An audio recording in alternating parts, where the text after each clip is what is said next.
Regular স্টাইলে রান্না না করে যদি একটু ডিফারেন্ট ওয়েতে এরকম মাছের কোরমা রান্না করা হয় ঘরে থাকা উপকরণ দিয়ে, পরিবারের সদস্যরা যেমন খেতে চাইবে তেমনই রান্নায় আসবে ভিন্নতা। আসসালামু আলাইকুম আমার প্রিয় বন্ধুরা, আশা করি তোমরা সবাই ভালো আছো আর আমিও ভালো আছি। আর আজকে আমার বন্ধুদের সাথে শেয়ার করছি আমার মায়ের হাতের মজাদার রেসিপি কাতলা মাছের কোরমা।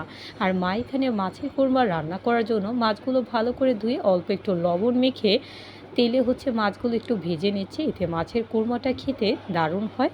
আর এখন মাছগুলো ভেজে মা তুলে রাখলো। আর মাছের কোরমা রান্না করার জন্য এখানে ঘরে থাকা সব রকমের উপকরণ দিয়ে এখানে মা ভালো করে ব্লেন্ডারে মিক্স করে নিচ্ছে মশলাগুলো। এখানে আছে পেঁয়াজ, রসুন, বাদাম, কাজু, পোস্তা দানা, আদা, রসুন আর সাথে বেশি করে কয়েকটা কাঁচামরিচ দিয়ে ভালো করে সবগুলো উপকরণ এরকম করে মিশ্রণ করে নিলাম ব্লেন্ডারে।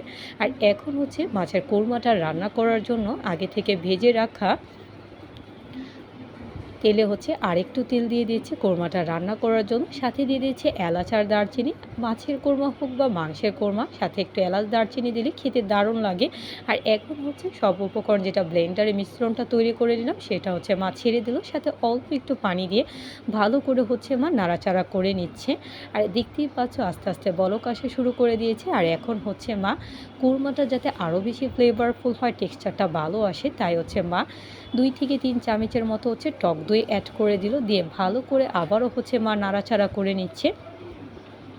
আর পুরোপুরি দেখতেই পাচ্ছ আস্তে আস্তে বলক চলে আসছে, তাই মা পরিমাণ মতো লবণ অ্যাড করে আবারও ভালো করে নাড়াচাড়া করে নিচ্ছে।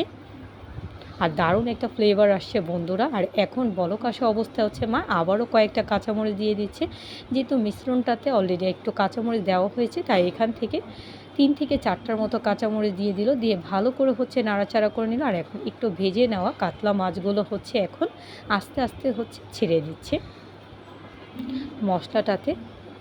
এরকমভাবে কিন্তু একবার অবশ্যই রান্না করবে, আশা করি পরিবারের সদস্যরা সবাই খেতে পছন্দ করবে। আর রেগুলার স্টাইল কিন্তু পরিবর্তন করলে একটু খাবারে যেমন ভিন্নতা আসে, তেমন রুচিতে অন্যরকম একটা পরিবর্তন হয়। আর হালকা হালকা করে মা ভালো করে নাড়াচাড়া করে নিল। আর একটু তেল ছাড়াতে শুরু করলে এখন উপর দিক দিয়ে মা ধনেপাতা ছড়িয়ে দিল।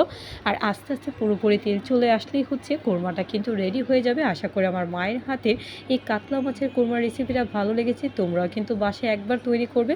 আর কেমন হয়েছে লাইক কমেন্ট শেয়ার করতে ভুলবে না। আজকে এ পর্যন্ত। Thanks for watching my video. Allah Hafiz.